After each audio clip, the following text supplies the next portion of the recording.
아버지의 고백, 간증 읽어주기, 헨리 씨의 간증을 읽어드립니다. 제 이름은 헨리. 나의 조상은 스위스에서 미국에 이민 온 4대 가정이다. 선조들은 프랑스에서 신앙의 박해에 못 이겨 스위스로 주거지를 옮겼던 유그노 그룹이다. 1558년 영국 여왕 엘리자베스가 즉위한 후 나의 선조들이 영국으로 주거지를 옮기려 했으나 정부가 피오리탄 청교도를 거절하면서 많은 분들이 종교의 자유 미국으로 건너간 이민 가족이다. 내 조상의 역사 얘기를 할아버지에게 많이 들었다. 미국의 평범한 가정에서 자랐고 방과 후에는 부모님의 농장 일을 도우며 자랐다. 5형제인 우리들은 성격이 무난해서 부모들이 일하느라 자녀들을 돌보지 못해서도 별 문제 없이 잘 자랐다. 난 유명한 과학자가 되는 것이 꿈이었고 고등학교부터는 내가 원하는 대학을 가기 위해 운동과 공부를 열심히 했다. 난 미국의 최고 좋은 공과대학에 입학했고 나의 꿈을 키우기 위해 열심히 공부한 결과 졸업 후 많은 이들이 선호하는 직장에 입사했고 더 높은 지위를 꿈을 꾸며 대학원을 졸업했다.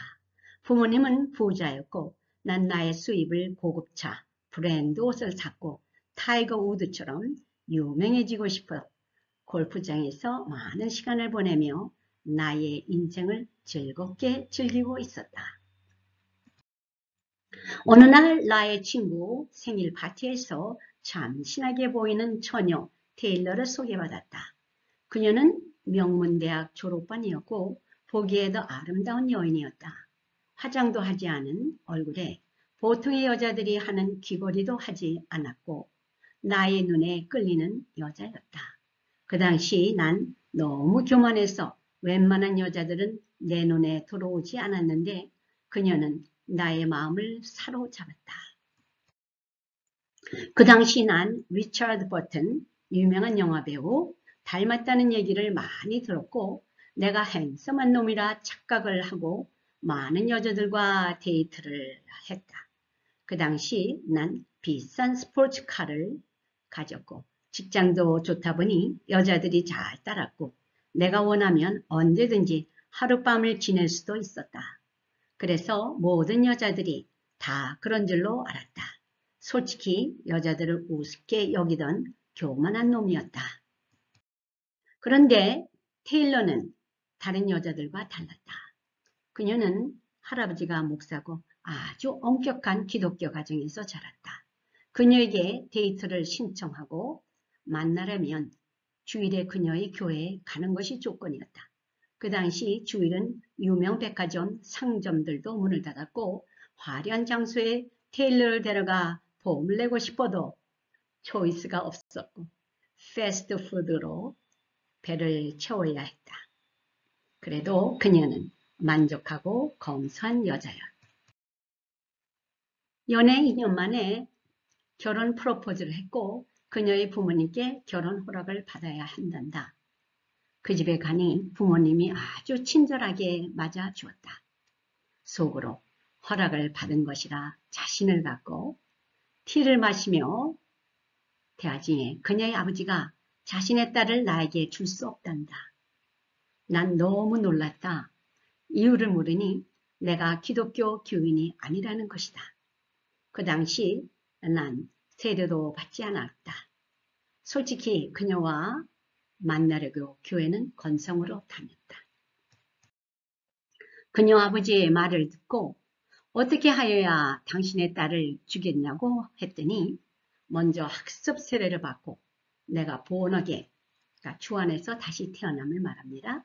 확신이 서면 다시 자기에게 오라며 테일러도 귀가 시간을 9시로 만나는 것도 제안했다. 난 그 후 장인 될 사람이 말대로 하였고 우린 4월 4일에 결혼했다.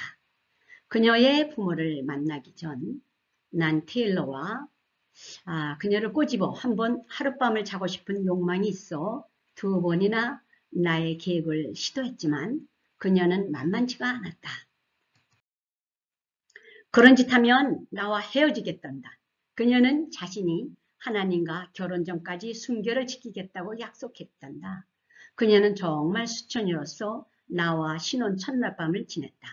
45년 결혼 생활을 하며 내가 내 아내를 선택한 것은 내 인생 중에 정말 잘한 일이다. 난 이남 일녀라고 아내는 가정에서 자녀의 신앙에 포커스를 두며 지냈다. 우리는 가끔 신앙 문제와 교회 출석, 또 헌금에 대한 다툼이 있었으나 자녀들도 우등생으로 잘 자라고 있었다. 교회를 다니다 보니 눈에 거치는 것이 많았다. 내가 내 아내를 선택한 이유 중에 제일 큰 것은 그녀가 기독교인이라는 것이었다. 비록 난 그 당시 본어겐 기독교인은 아니었지만 기독교인이 다른 사람들과 무언가 달랐고 인정하고 있었기 때문에 기독교인에 대한 실망이 컸는지도 모른다. 그 나이가 중학교를 들어가 보니 나의 봉급은 아이들을 교육하기에는 부족이었다. 그 나이는 캐톨릭 사립교회에 다니고 있었다. 난 전자계를 오픈했고 처음엔 잘 되는 것 같더니 많은 사람들이 그 당시 쓰고 있던 삐삐가 셀러폰으로 바뀌는 시대였다. 장사의 경험이 없는 난 6년을 고생하다 문을 닫았다. 가게를 운영할 동안 난 문을 닫고 1년은 꼭 식구들과 2주일 여행을 했다. 장성에 결혼한 자녀들이 지금도 그 좋은 기억이 대학거리다. 뒤돌아보면 내가 정말 잘했구나 생각한다. 가게 영업시간이 끝나면 나의 가게에서 주일학교 선생 자격증 따기 위한 공부. 그 당시 미국은 주일학교 선생증이 있어야 했었는. 선교사를 돕는 단체도 만들고 믿음이 강하다고 생각했는데 나의 가게는 곤두박질하며 난 하나님과 멀어지기 시작했다. 새로운 직장을 가졌고 두 짭을 뛰며 수입은 높아져서 내가 원하는 학군이 좋은 곳에 집을 지었다. 어느 날 목요일 오후 비가 억세게 오는 날 난 하이웨이 차를 운전하다 스트로크가 왔다. 오른팔이 힘을 쓸 수가 없었고 말도 할 수가 없었다. 차를 옆으로 파킹하고 계속 폰을 누르니 경찰이 왔기에 난 말도 나오지 않고 손짓으로 앰뷸런스를 불러달라고 했으나 벙어리인 줄 알고 착각했는지 가스시터는 코너 돌아가면 있다고 하며 그 경찰은 획 가버렸다. 다행히 그곳은 내가 살던 동네이었기에 한 팔로 운전하며 최고 빠른 속도로 병원에 갔다.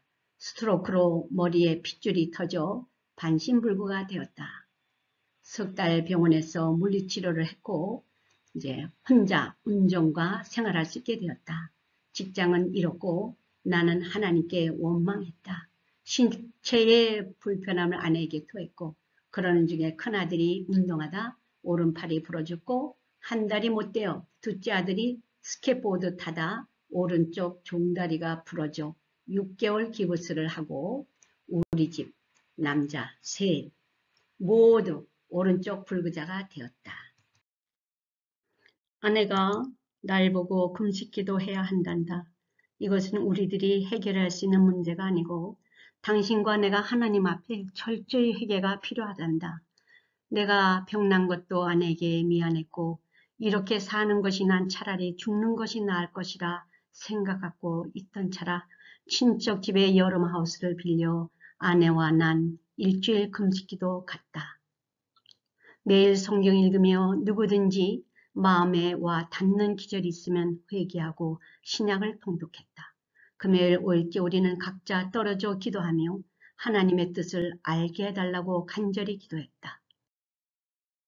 토요일이면 집에 돌아야 하므로 하나님의 음성을 듣고 싶었다.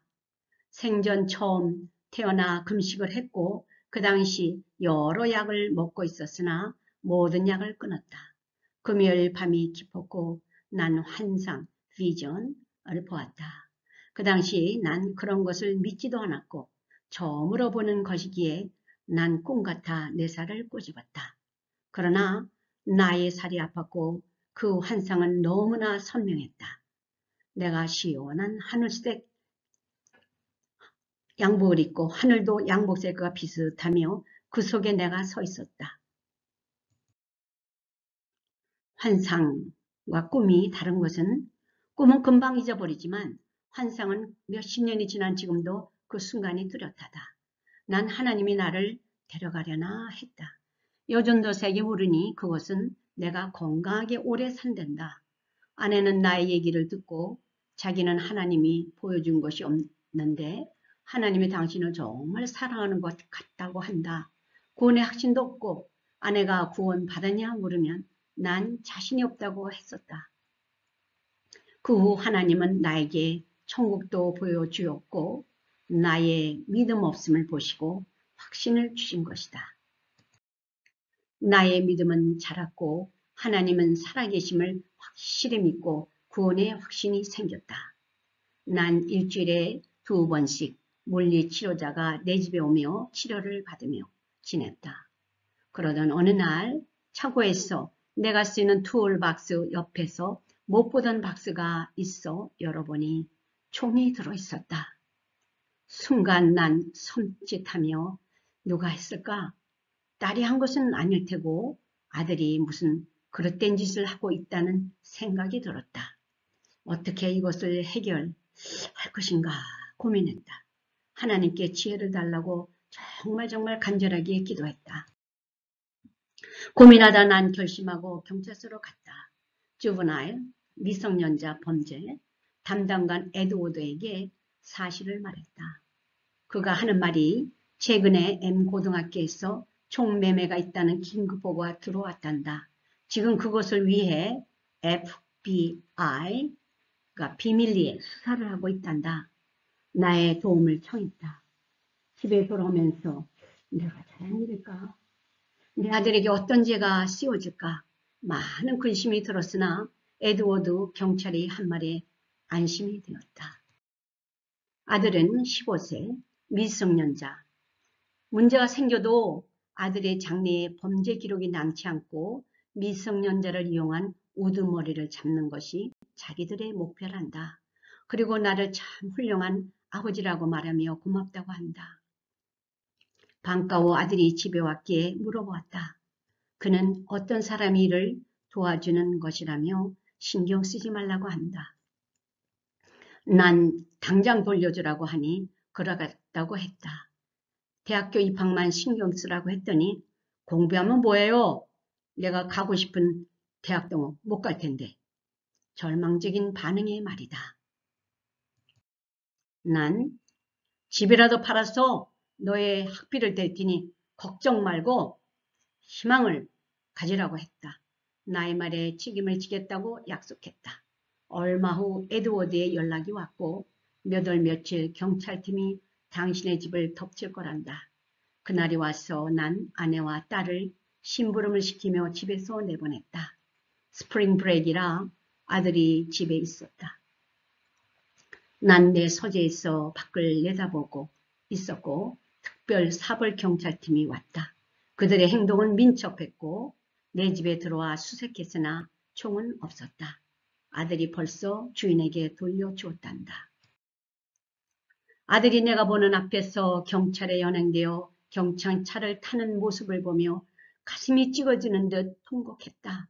아들은 몇 시간 후 에드워드의 차를 타고 집에 왔다. 훗날 에드워드가 나에게 와서 티네이저들을 이용한 악당들은 잡혔고 나의 도움은 굉장히 큰 것이라고 고맙고 한다고 한다. 난 내가 아들의 장래를 위해 부모로서 해야 할 일을 당연히 한 것뿐이라고 말했다. 아들이 날 보고 불평할 줄 알았다. 나에게 정말 잘못했다고 용서를 빌며 그렇게 큰 사건인 줄 몰랐다며 감사하다고 한다. 그제야 난 마음이 안심이 되었다. 그 후 어느 날 나의 아들 마크가 차를 운전 중에 어떤 남자가 길에 쓰러지는 것을 본 순간 차를 정지하고 내려 그를 CPR을 해서 그의 생명을 건졌다. TV 인터뷰에서 아들이 말했다. 내 아버지가 스트로크로 쓰러졌을 때 누군가 즉시 행동에 옮겼다면 하는 아쉬움이 항상 있었단다. 그래서 아들 마크는 응급조치 클래스 CPR 인공호흡 하는 그를 학교에서 배웠단다. 기특한 녀석. 자랑스러운 내 아들이라 칭찬했다. 그는 고등학교 졸업식에서 제일 좋은 상장을 받았다. 다음으로 이어지는 간증은 헨리의 아내 제니퍼가 쓴 것입니다. 나의 아들이 원서를 낸 대학에서 학교 통지를 받았어요. 타주 사립대학이었죠. 기쁨이 넘치는 시간이 지나고 걱정이 되기 시작했어요. 우리 형편에 그 학비를 댈 만한 수입이 없었죠. 그렇다고 아들 보고 그 좋은 대학을 포기하고 주립대학에 가라고 하기에는 너무 가혹한 말이었어요.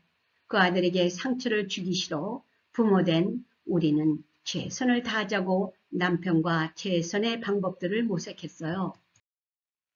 결정한 것은 현재 집을 저당 잡히고 아파트를 사서 아들의 학비를 조달하기 위한 수단으로 작업에 들어갔죠. 지난날 아버지에게 아들이 한 말, 돈이 없어 마크가 원하는 대학을 못 간다고 했을 때 내가 집을 팔아서라도 네가 원하는 대학에 보낸다 는 말에 책임지기 위해 세일스맨과 살 건물을 정하고 준비할 돈을 계산해 보니 생각보다 많은 현찰이 필요했지요. 다행히 집을 지을 때 50% 이상을 지불했기 때문에 론은 쉽게 나갔고 내가 갖고 있는 현금이 없는 것이 문제고 나는 금식도 했으나 모자라는 돈은 해결이 되지 않았어요. 그 당시 같은 직장에 다니는 동료는 나의 차를 타고 매일 출퇴근을 했어요. 나의 성격으로는 남에게 돈을 꿀 수도 없고 말할 수도 없었어요. 퇴근길에 동료에게 건물을 사려는데 5,000불이 필요하다고 했죠.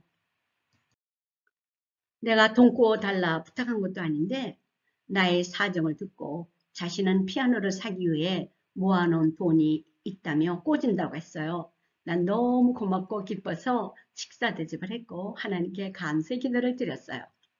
건물 매도 일주일 전 동료가 미안하다고 하며 자기가 돈 못 구워주겠대요. 피아노 사려고 모았던 돈인데 지금 피아노가 특별 세일이라 기회를 놓칠 수 없는 이유였죠. 난 너무 기가 막혀 속으로는 뭐 저런 사람이 있어 했어요. 평소에 타인들이 그녀를 비평하면 그녀를 방어했던 나의 것만 나 또한 그녀를 비판하고 있더라고요. 그녀를 마음속으로 비판했던 거 회개하고 하나님께서 길을 주시겠지 하며 배짱으로 모자란 돈도 준비하지 못하고 변호사 3일째 갔어요. 변호사가 돈을 달라고 하는 말이 나오면 어떻게 대답해야 할까? 그 생각만 머리에 굴리고 있었고 아침에 하나님께 맡긴다는 마음은 근심만 하고 있었어요. 변호사 눈동자가 서류에서 움직이는 동안 초조한 마음은 기적만 기도했죠. 변호사가 고개를 갸우뚱해요. 뭐가 잘못됐나? 내 마음은 더 초조했어요. 그런데 변호사가 하는 말, 5,000불이 필요 없대요. 아파트 입주자들의 보증금을 내가 이어받게 된 것이지요. 나도 모르게 순간 하나님 감사합니다. 음성을 높여서 말하니 변호사가 놀라며 눈을 크게 뜨기에 아침까지의 나의 고민을 말했어요. 그는 축하합니다. 말을 하며 건물 인계가 무사히 끝났죠. 그렇구나 마지막 순간까지 남을 탓하지 말고 모든 것을 하나님께 맡기자 결심했어요. 남편이 아픈 후로 가정경제에는 문제가 없었어요. 분명 모자라 하는데 왜 그럴까? 곰곰이 생각을 하며 옛날로 거슬러 올라가 봅니다. 남편이 스트로크를 맞았을 때 난 지하실에서 매일 통곡하며 11조를 철저히 낼 것과 하나님께 모든 것을 맡기기로 결심했어요. 로마서 13장 8절에 피차 사랑의 빚 외에는 아무에게든지 아무 빚도 지지 말라 말씀을 믿으며 나의 믿음은 성큼 자랐죠. 1971년 독일에서 문둥이 목회를 하시는 게리 목사님이 미국에 오셨어요. 선교 복음을 걷기 위해 오신 그분의 말씀은 한 문둥이 환자에게 1,000불을 헌금하면 그 문둥이는 그것을 은행에 넣어 그 이자로 살아갈 수 있는 기본이 되고 그는 죽기까지 헌금한 사람의 가족만을 위해 기도한대요. 그 문둥이가 천국에 가면 또 다른 문둥이가 패턴을 이어받아 우리 가족을 위한 기도는 계속 이어나간다는 것입니다. 그 당시 남편의 봉급은 우리 가족에게 빠듯했어요. 남편의 믿음의 행동은 나를 놀라게 하는 결정을 내렸어요. 한 달 봉급 1,000불 성경금을 기꺼이 내는 거예요. 마음속으로 남편의 믿음에 대해 평가를 하곤 했는데 거기서도 전 깨달음이 들었어요. 상대편의 믿음에 대해 내가 감히 판단해서는 안 되는데 상대의 믿음은 하나님만이 아시고 나의 잣대로 재서는 안 된다는 것을 성경을 통해 알고 있는 나는 지식으로 머리로만 알았지 나의 언행은 그렇지 못하였죠. 야고보서 2장에 사람이 믿노라 하고 행함이 없으면 무슨 이익이 있으리요. 나 같은 사람을 두고 한 말이지요. 지금까지 내 가정이 남에게 꾸러 다니지 않고 살 수 있었던 것은 아마도 한 문둥이의 기도가 지금도 계속되기 때문이라는 생각이 들어요. 선한 일 한 것은 하늘에 쌓여진다고 하지요. 내가 선행한 것들 클레임하려면 내가 천국에 가야만 할 수 있으니 꼭 천국에 가도록 노력해야 할 것 같습니다. 감사합니다.